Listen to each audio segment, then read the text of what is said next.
Hey YouTube, so here is my next video. So I don't like using bearings to drive in bearings, and the reason why is because you don't have very much surface contact. You only have the very edge of the bearing, and if you get off-centered like this, which I did on this bearing, and I'll show you this, you will mash the seal, which I did.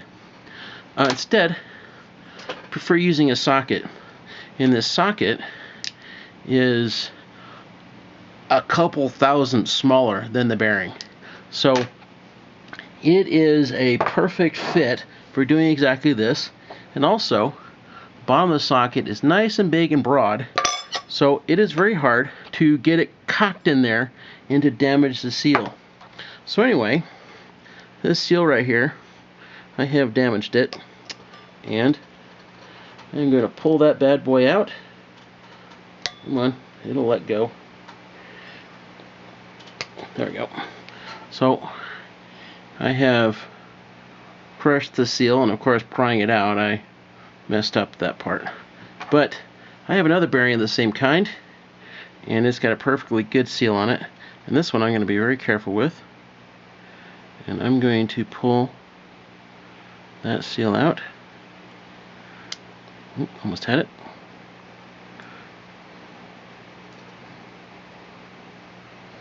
There we go.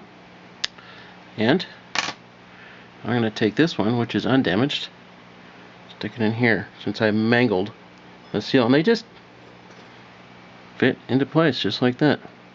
So anyway, yeah, because I crunched that one, and I've taken off another bearing which is mangled and destroyed, and slid it on there. This bearing is good to go.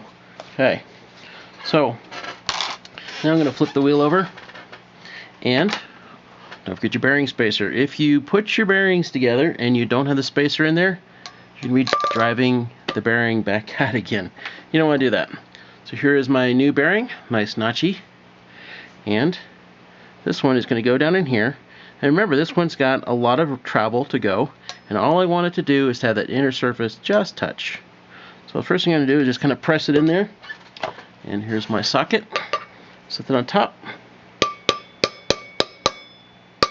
And start tapping around. Now the socket is just a tiny bit smaller than that bearing, so it'll go down there, it'll go nice and straight, but then I'll be able to slide it back out again. If you drive in with a bearing that's the same size, it's going to be press fit in there, and it's going to be really difficult to get out. So anyway,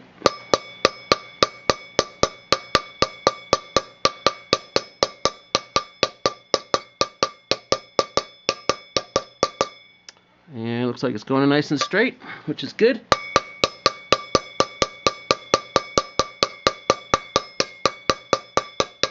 And looking down inside, you can hear the bearing spacers rattling around inside there. You can't really see it on the camera, but it's got about a 1/4 inch to go, or a little bit more.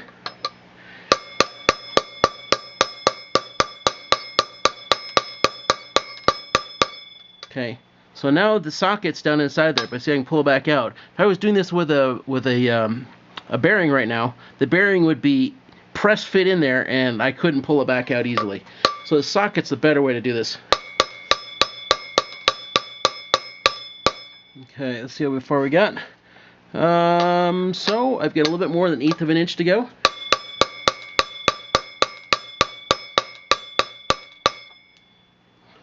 Yep, getting closer. I'm going to hit a little bit less hard, so the socket is able to come back out.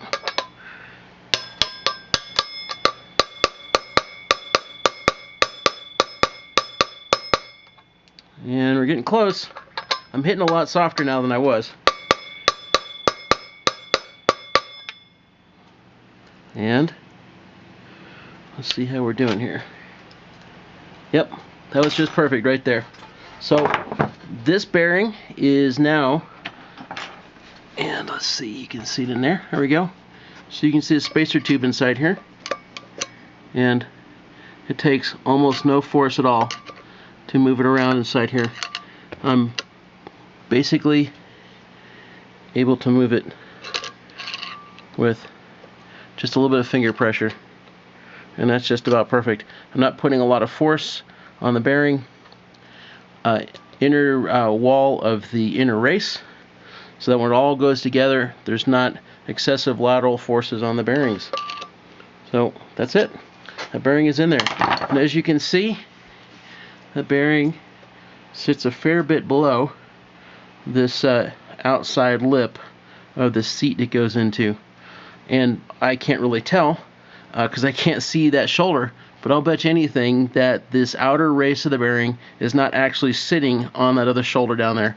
I'll bet it's just a little bit away from it, but we don't care, because the important thing is that the interface of the inner race of this bearing just touches the spacer tube,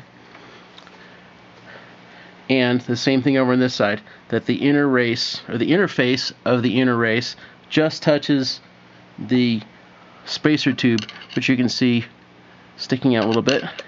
Same thing, slides over very easily. Takes very little force. They're just touching. That's enough. Well, there you go, YouTube. I've pulled the bearings out, and I've put in new ones.